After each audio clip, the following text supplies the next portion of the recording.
Good morning, everyone. It's Phil Wade from Dalton Wade Real Estate Group. I'm joined this morning with Lisa Gudath, and it's just Lisa and I here today. Everybody's watching on Periscope.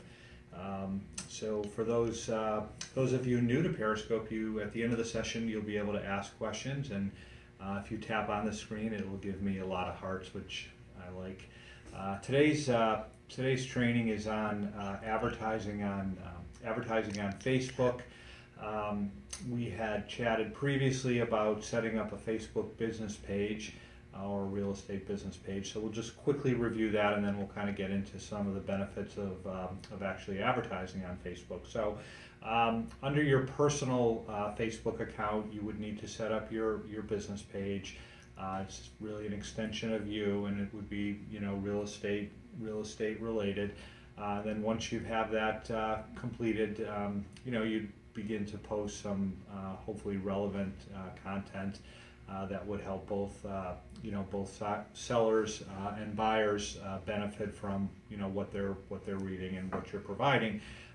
As we've talked before, posting cute pictures of cats and things of that nature really aren't going to distinguish you from everybody else on Facebook. You want to be seen and perceived as the local real estate expert, and you can do that by providing content and valuable insight into helping people sell a home or helping them buy a home. So kind of that's very top level on setting up the business page, but if you need more assistance on that, certainly give me a call and I can help you there. So in terms of then advertising on Facebook, one of the really great things about Facebook and why it's been so successful, not only is it fun, you can upload your pictures and all, but it's really become an advertising juggernaut, and the reason for that is really a couple different things. You can be you can pinpoint who you're actually targeting. You can target it by zip codes, by groups of people. It gets very, very granular in terms of who they will actually show your ads to.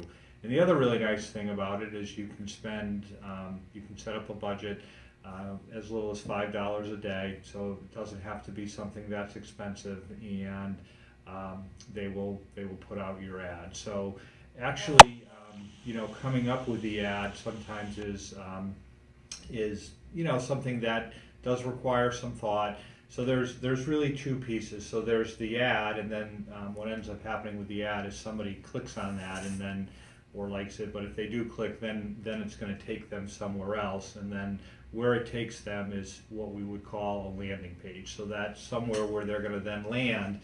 So you have to design your ad, and then you have to have a URL, and again, it doesn't have to be a complete website. It can just be a page that has some information, but most importantly actually captures their contact info. So because obviously if they click and then you don't get their contact info, it's really not all that beneficial to you. So just again a couple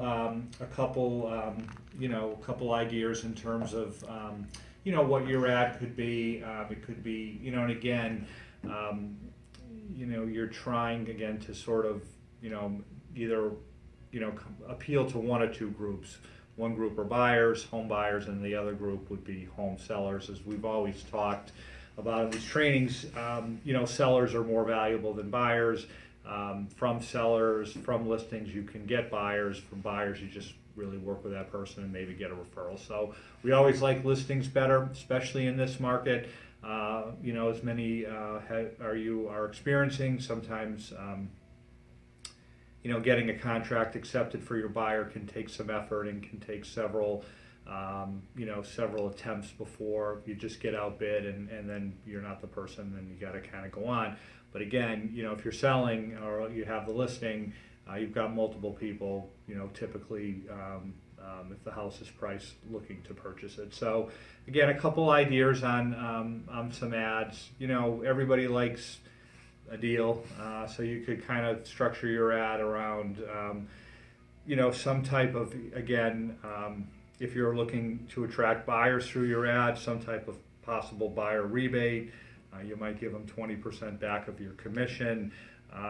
You might give them a flat, if the purchase price is over $200,000, you'll give them $1,000 of your commission back. Something to entice them that will make them want to work with you, some value that you can provide. And then on the listing side, you might tell them exactly what you're going to be charging them, and again, that might be something, 4.5%, 4%, something a little bit less than, kind of the standard 6%. Again, to sort of have them inquire and give you their contact information. And then again, similar to internet leads, if you do if you do receive a contact through this process, you want to get back to them quickly. You may take a couple calls, but you definitely want to kind of seize the moment. They've inquired, and they're ready to go. So that's pretty much it. Kind of short and sweet today, but the takeaway is that Facebook, number one, is a great place just to be, even if you're not advertising. You definitely should have a landing page. Excuse me, a business Facebook business page, and then once you have that developed and you've have some posts and you've been at it a little bit of time, you may want to take it to the next step, which is actually to do some advertising. You don't have to spend a lot of money. $5 a day, if you did it for 20 days, you spent $100, and then you could see if you're actually generating any inquiries and if it's going to be profitable for you. And then you're going to need an ad that Facebook will run. You'll need to develop that. You'll probably need some type of, depending on your own creative skills, you may be able to do it yourself, or you may need to pay somebody to do that for you. And then you need a place where they can actually, if they click on the ad, that they actually go. That would be a landing page, and then you would need to develop that. Again, an ad, if you were working with a graphic designer, all in between the the ad and then the landing page, you probably could get it done for like $100 or $150. It doesn't have to be elaborate, and there's a lot of folks out there, and I can point you in the right direction if you need some help there. So let's open it up to see if we have any questions, thoughts, comments out on Periscope.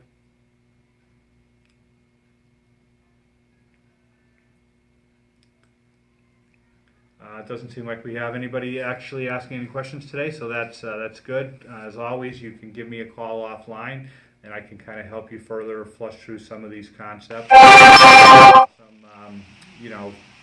And I really appreciate you tuning in, and we'll be back next week. Thank you so much.